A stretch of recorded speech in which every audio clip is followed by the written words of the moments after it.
سب سے ہلکا عذاب کیا ہونے والا ہے؟ 2 جوتیاں آنکھ کی پہنائی جائیں گی تو دماغ ہانڈی کی طرح کھولنے لگے گا.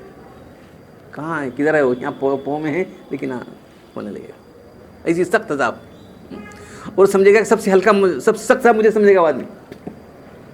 وہ آدمی سب سے سخت عذاب تو مجھے اپنے کو سمجھے گا، جس کو جہنم کے اندر ہی جھونکا جائے گا. ہاں، اس کو جو ہے وہاں کا جو زخم کھانا پڑے گا. ہاں، وہاں کا کھولتا پانی، منہ پانی لیتے منہ ہوٹے گر جائے گا، نکل کے آ جائے گا. ایسی سخت چیز جہنم ہے، معلوم ہے. تو یہ قرآن تم کو جنت کی طرف بلا رہا ہے، تم کیا کر رہے ہو؟ جہنم کے راستے پہ جا رہے ہو. اگر یہ قرآن کسی پہاڑ پر نازل کرتے اور اس کے اندر جو تم کو سمجھ ہے اتنی اس کو ہوتی تو دیکھتا کہ خدا کے خوف سے دب جاتا اور پھٹ جاتا. اس پہاڑ ہے نا، مضبوط چیز ہے نا، بہت پہاڑ پتھر ہے، بہت مضبوط سخت چیز ہے. پہاڑ کے سارا مضبوط ہے بولتے نا، ہلتا نہیں وہ. تو ویسے اتنا مضبوط چیز جیسی ہو جاتی. تم کو ہم نے جو ہے سوچ سمجھ دی، عقل دی، تم کیا کر رہے ہو اللہ کے کام کے مقابلے میں. مگر انسان میں غلبہ شہوت کی وجہ سے اثر نہیں ہو رہا ہے. قرآن کی مواعظ کا اثر نہیں ہو رہا ہے. اس مضامین کو ہم لوگوں کے سامنے بیان کرتے ہیں تاکہ وہ سوچیں. اب جو ہے لعلہم یتفکرون، تو فکر کرنا بھی ضروری ہے، غور کرنا ضروری ہے. بلائنڈلی اوندے پڑھنا نہیں ہے. عباد الرحمن، اللہ کے رحمان کے بندے، سورہ فرقان میں ہے وَإِذَا ذُكِّرَ لَمْ يَخِرُّوا عَلَيْهِ صُمًّا وَعُمْيَانًا. اندھے بہرے ہو کر نہیں پڑھتے اس پر، سوچ سمجھتے ہیں لوگ. معلوم جب ہماری آیتیں سنائی جاتی ہیں، رحمان کی آیتیں سنائی جاتی ہیں، تو اس پر اندھے بندے بڑھ دوڑ لوگ سوچتے سمجھتے ہیں. وہ لوگ اور فکر کرتے ہیں کیا آیتیں ہیں، کیا مطالبہ ہم سے ہو رہا ہے، ان کو کیا کرنا ہے. قرآن نازل کرنے والے کے صفات بیان کیے گئے، انشاءاللہ کل سناؤں گا.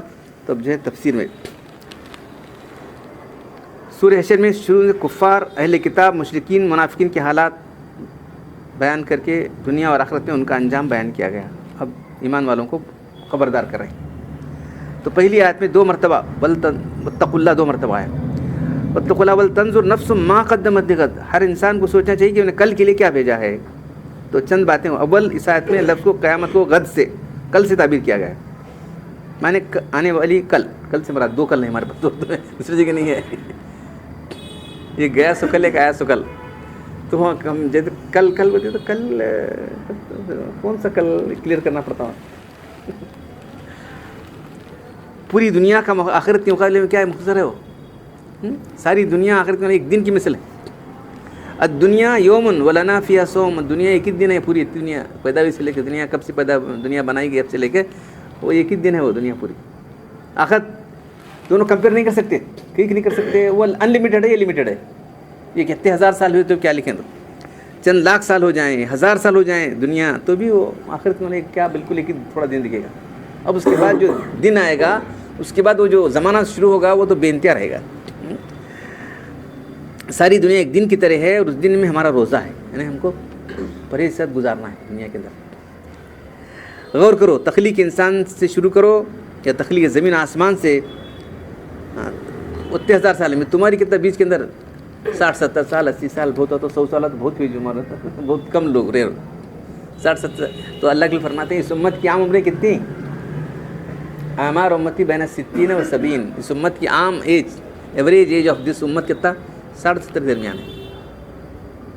60 ہو گئی تو وہ سمجھ لو تمہاری امت کو تمہارا. اب جو بھی گریس عمر، گریس مارکس بولتے ہیں نا، گریس عمر مل رہی تم کو 60 سال کے بعد جو بھی عمر ملی ہے گریس عمر ہے، اس کو بھی دنیا میں گزار رہے. تو تم نے جتنی امت کی عمر تھی ہو گئی تم کو، اب تمہیں کیا کرنا چاہیے سوچو. قیامت تو ایک پورے عالم کی ہوگی. تیسرا، قیامت بہت قریب ہے، جیسے آج کے بعد کل آنا کچھ دور ہے کہ بولو نہیں ہے. تو کل کریں گے لوگوں تو اطمینان کرتا ہے آدمی، کل ہی چاہے ایک 15 دن بعد 8 دن تو وہ ہوتا ہے کل کرتا ہوں بولے، لیکن پتہ کہ نہیں آدمی. تو اس لیے کل کہاں کا ہے، جیسے آج کے بعد کل کا آنا امر یقینی ہے، اس میں کوئی شبہ نہیں ہوتا. اس طرح دنیا کے آخرت کا آنا بالکل یقینی. قیامت بہت قریب ہے، جیسے آج کے بعد کل کچھ دور نہیں ہے، بہت قریب سمجھ جاتی ہے. اس طرح دنیا کے بعد قیامت بہت قریب ہے. قیامت تو ایک پورے عالم کی ہے اور ایک انسان کی قیامت ہے. انسان کی قیامت من مات قیامت ہے، لیکن جو مرا اس پر قیامت قائم ہو گئی. بس تو پھر تیرا وہ کیا کرنے کا، لیکن پیچھے کیا ہوتے رہتا ہے. وہ ایسا ہوں گا، عیسیٰ علیہ السلام آئیں گے، دجال نکلیں گا، فلاں ہوں گا، وہ یہ کیا ہے. یاجوج ماجوج نکلے. کنسرن اس کیا ہے, تو چلے گیا اب عالم آخرت کے اندر, من مات قامت علیہ قیامہ. تو مرنے کے بعد جو ہے قبر عالم آخرت کے آثار شروع ہو جاتے ہیں وہاں پر, اور عذاب و ثواب کے نمونے سمجھ آتے ہیں, کیونکہ عالم قبر جس کو عالم برزخ کہا جاتا ہے ویٹنگ روم کی طرح ہے. وہ تمہیں جو ہے نیک صالح انسان ہے تو تمہارے لیے ویٹنگ روم کیا ہے, اچھے فرسٹ کلاس ویٹنگ روم, بہت اچھا فرسٹ کلاس ویٹنگ روم ہے جی ان کے لیے. کافروں کے لیے کیا ہے, جیل خانہ ہے وہ. مجرموں کے لیے حوالات, جیل خانہ ہے وہ ان کے لیے. تو وہاں ہی سب شروع ہو جاتا ہے. ویٹنگ روم میں تمہارے لیے ساری چیزیں, جنت کی ساری چیزیں مہیا ہو جاتی ہیں, جنت کا سب مزہ آنے لگتا ہے ویٹنگ روم کے اندر. ان کے لیے سب جو ہے جیل میں ڈالے, جیل میں کیا رہتا ہے ابھی فیصلہ تو ہونے کا دور ہے, ابھی آخرت میں ہونے والا فیصلہ یہاں. اس لیے مرنے کے ساتھ ہر انسان اپنی قیامت آ جاتی ہے. مرنے کے بعد ہر انسان کے ساتھ انسان کا مرنا اللہ کے ایسا معاملہ بنا ہے, کوئی بڑے سے بڑا فلسفی نہیں کہہ سکتا کب مرتا ہے. بولو, میں آج کل صبح تو کرتا ہوں, کون سا آدمی بول سکتا, بولو کوئی بول سکتا نہیں. اس لیے مرنے کے ساتھ ہی انسان کی قیامت آ جاتی ہے, اور انسان کا مرنا اللہ نے ایک ایسا معمہ بنا دیا ہے, کوئی بڑے سے بڑا فلسفی سائنسدان اس کا یقین مقرر نہیں کر سکتا. اسی پتے کی بات ہے, دیکھ رہے ہیں ہر وقت حیران, کبھی بھی خطرہ ہے, شاید آئندہ وقت ہی تھوڑی دیر کے بعد ہارٹ اٹیک ہو سکتا ہے. کسی کے نوجوان بچوں کو ہارٹ اٹیک, تیری کیسا کیا ہے, نہیں کیا کہ ہارٹ میں یہ تھا, بلاک آ گیا, فلاں آ گیا, وہ آ گیا, اس کا وال خراب ہو گیا, چلو چلے گئے, چھوٹے چھوٹے عمر کے. ابھی اس زمانے دیکھ رہے تھے ہارٹ فیل کے واقعات تو بے شمار.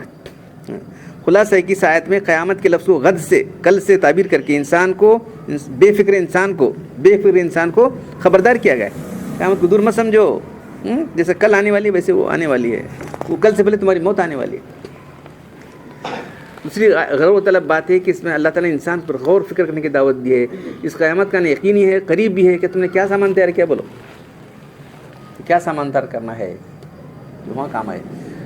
تو تمہیں وہاں رہتے ہیں, وہاں سے یہاں سے پیسے بھیجتے رہتے ہیں, تو وہاں کی کرنسی الگ رہتی ہے, یہاں کی کرنسی لگتی نہیں ہے. ریال ڈالتے آتا ہے, ایسے ڈالر ڈالتے آتا رہتا ہے, ڈال کو ادھر سے ایکسچینج کر کے آتا رہتا ہے. تو ایکسچینج کیا ہے, نیک اعمال,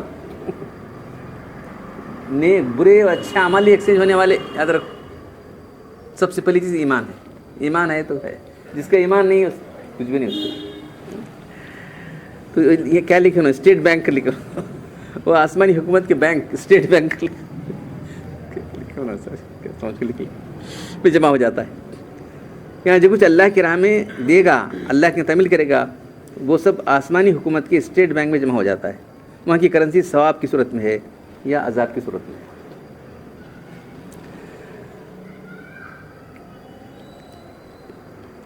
دو جگہ لفظ قدمت کے بعد جو ہے اتقوا اللہ کا دو جگہ ہے. ایک جگہ اعمال کرنے کے بارے میں ہے, ایک جگہ گناہوں سے بچنے کے بارے میں. فانساہم, ان لوگوں نے جنہوں نے اللہ کے احکام کو بھلا دیا, تو اللہ نے ان کو اپنی غفلت میں ڈال دیا, ان کو اپنے نفع نقصان کی خبر نہیں رہی. تو یہ قرآن خبردار کر رہا ہے, تم کو بیدار کر رہا ہے. تو اگر یہ قرآن ایسا ہے جس سے انسان کو بیدار ہونا چاہیے تھا, ایسے حقائق بتا رہا ہے تم کو کہ ایسا ہونے والا ہے, آدمی غور سے سننا چاہیے تھا, اس کو پڑھنا چاہیے تھا. کیا قرآن میں ہے, اللہ تعالیٰ کس کے لیے, تمہارے بندوں کی بھلائی کے لیے, ہمارے کیا کیا اس کے اندر آگے سب ہونے والا ہے, سب کچھ تمہاری ہدایت کا ذریعہ ہے. کوئی توجہ نہیں ہوتی. دنیا کی ساری کتابیں پڑھتا نہیں پڑھتا, قرآن نہیں پڑھتا. یہ قرآن اگر پہاڑ پر نازل کیا تھا تو اس کا حال یہ ہوتا تھا. مگر انسان اپنی خواہش پرستی اور خود غرضی میں مبتلا ہو کر اپنے فطری شعور کھو بیٹھا ہے, قرآن سے متاثر نہیں ہوتا. فرضی مثال دی کہ پہاڑوں پر اگر شعور ہوتا تو پہاڑ جو ہے ایسے ہو جاتے, سمجھے آپ.